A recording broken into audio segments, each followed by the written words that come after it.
Yo, welcome back to another video.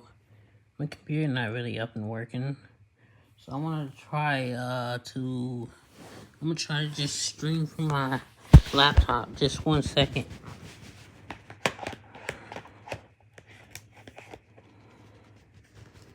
Okay, let's see.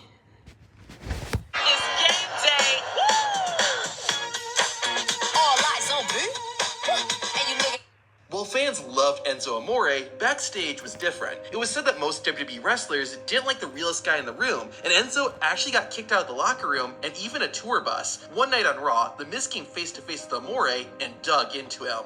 I tend not to think before I speak. And that's the trouble with you, isn't it? You don't think. When you came from NXT to WWE Monday Night Raw, you and Cass were the next big thing. You would sell out merchandise, pay-per-views with John Cena. Everyone loved Enzo and Cass, but look at you now. Time progresses, and you don't know when to shut your mouth. You don't listen.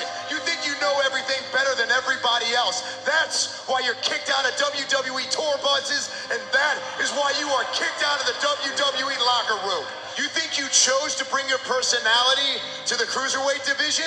There was nowhere else for you to go because no one on the WWE Monday Night roster can stand you. In 2007, there were rumors going around that Carlito was lazy I remember and that spoiled. one. How true or false that was is unknown, but this perception about Carlito led to a passionate speech by Ric Flair. Hey, where are you going? Going me? Until we're going out. You realize there's a triple threat main event match going on tonight, live on Raw, to see who goes to WrestleMania? You're telling me it's cool you're leaving? You're not going to stay and watch the show? It's not the main event. If you ever stop to think that there's a reason why guys like you, and I'm talking about guys like you, are not in the main event, that's right, why you're not in the main event? Because maybe you're a lazy, underachieving son of a bitch. Lucky to be walking the halls of this building. Lucky to be on the Raw roster. Lucky to be here at all. You're really pissing me off right now. How's your problem? My problem, I'll tell you what my problem is. Guys like you that have no passion, no guts. You want all the money, you want all the glory, you want to fly first class, you want to walk around with someone like her. You don't deserve it. You haven't worked for it. You haven't bled, sweat, and paid the price to be here. That's what drives me crazy. I'm walking this hall trying to figure out why guys like you are taking my spot. I've been here forever, and I'm going to work my ass off to stay here. McMahon told me today, if I want to stay, I got to prove it to him. You want to stay, you got to prove it to yourself. Arguably, the biggest embarrassment of Jeff Hardy's career was at Impact Wrestling's 2011 Victory Road pay-per-view. The charismatic Enigma came out intoxicated for the main event match, if you can even call it a match. After a few months off, Hardy did return, and this is what was said to him. AJ, now's not the time or the place. You know what bothers me the most? That I've been here for 9 years, literally killing myself for this company. 9 years, more matches than anybody else, that's for sure. Held all the titles, and one night, Jeff Hardy gets in the ring on a pay-per-view and almost destroys the whole thing. Not that I just helped build, but everybody who's been here. You almost killed the whole company because you're selfish. That's what that is. You're selfish. I gotta feed my family. You're gonna take money off my family? You're gonna take money away from my family? Is that what you're gonna do? Because that's what you did. You're responsible for that. So when people talk negative about Impact Wrestling, it's because of you. I'm not the guy out there. I'm not doing drugs. I'm not drinking. I'm not doing anything. I'm just killing myself for the company, just trying to make it something that we can all appreciate and love, and that the fans can be entertained by. In 2016, Dolph Ziggler was feuding with the Intercontinental Champion, The Miz. Despite Dolph's best efforts, the most must-see WWE superstar always managed to come out on top. This led to Ziggler giving one of the most emotional speeches ever heard in WWE. You're right, man. This is all I have. This couple minutes a night, 300 nights a year, this is my everything. I don't think that's a surprise to anyone when they know that I live for this. This is what I love. But you know what? Sometimes things you love don't always love you back. And you can give, and you can give, and you can give, and you can give, and you can give, and you can give, and sometimes you get nothing. In return, you get nothing. And you have friends and family and fans coming up to you telling you, why do you still do it? Why are you still here? Why do you subject yourself to this every night? because I can't stop. It's a sickness. I can't stop. And maybe my career didn't always turn out the way I thought it would, you know? I thought it would have been better. I thought I earned something. I thought I would be a bigger star, but you know what? I just can't stop myself. Triple H is a legend today, but back in the 90s, things weren't the same. The Game was still trying to become a top star, and an interview with Jim Ross showed the world exactly why he deserved to be. It's about 4 years ago, Madison Square Garden. I walked to the ring to say goodbye to my friends, Kevin Nash, Scott Hall, Shawn Michaels. Who got punished for that, JR? Me. I did. You know why? Because you didn't have the Nobody in the office had that to do it to anybody else. They did it to me. Why? Because I was the easy one. I was the one that would take it. Good old Triple H, he'll rise to the occasion later on. Don't worry about it. He'll come through. We can take care of that now, punish him, get rid of that. He'll come back later. But you know what? That makes me sick in my stomach. Every time I look at you guys, it makes me sick to think what you did to me, holding me back. You guys talk about being students of the game. I am the game, JR. There is nobody that eats, sleeps, or breathes this business more than me. In the lead-up to their match at No Way Out, Brock Lesnar and Eddie Guerrero confronted each other in the ring. This gave us arguably the greatest speech of Eddie's WWE career. Eddie Guerrero, I really hope you are addicted to losing, because this Sunday at No Way Out, you're gonna get your fix.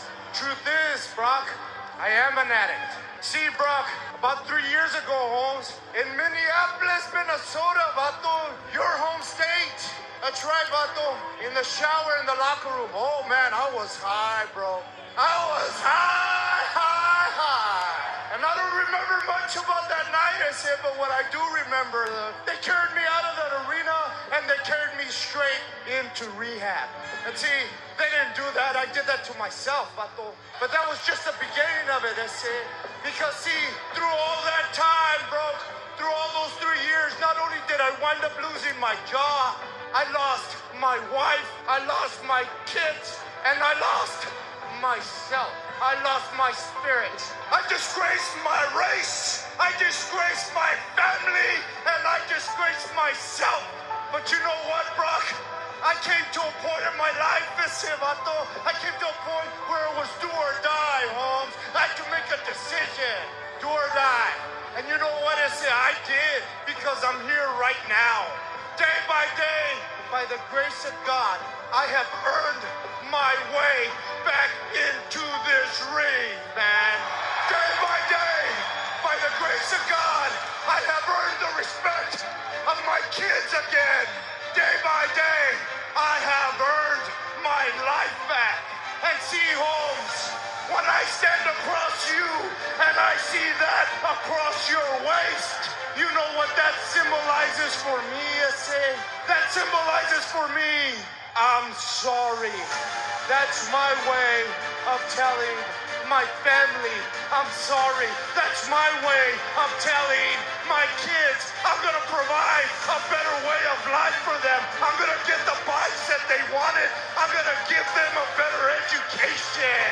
That's my new addiction, home. See, when I step into this ring, yeah, bro, I am addicted. I'm addicted to the high that I get from them.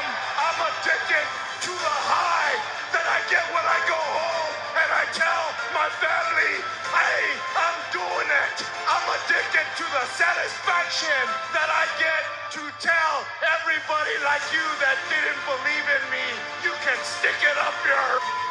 I'm addicted to the do or die feeling, Holmes, that I'm gonna have this Sunday night at No Way Out, because you know as well as I do, Holmes, oh, what a high it is when we're in here, brother. See, but the difference between me and you, bro, is that I'm an addict and I'll do anything and run over anybody that it's gonna take to get that around my waist and get my high at No Way Out and become the WWE champion. Orale, vato! This is why Eddie Guerrero is a legend. Unfortunately, for all the inspirational moments, there's a lot of sad ones. To see the serious WWE moments, watch the video on screen. Damn, that's crazy. I mean, what's going on, y'all? I'm gonna try to get my computer up. Maybe, let When I come back home, In it'll October be up and 2018, going. Monday Night Raw kicked gonna off like pause normal, this. with the Universal Champion Roman Reigns starting the Yeah, it was on autoplay mode. I'm using my iPad to I was using my iPad to stream. It finally came up after the stream thing. It finally came up. Let me see. Ain't that something?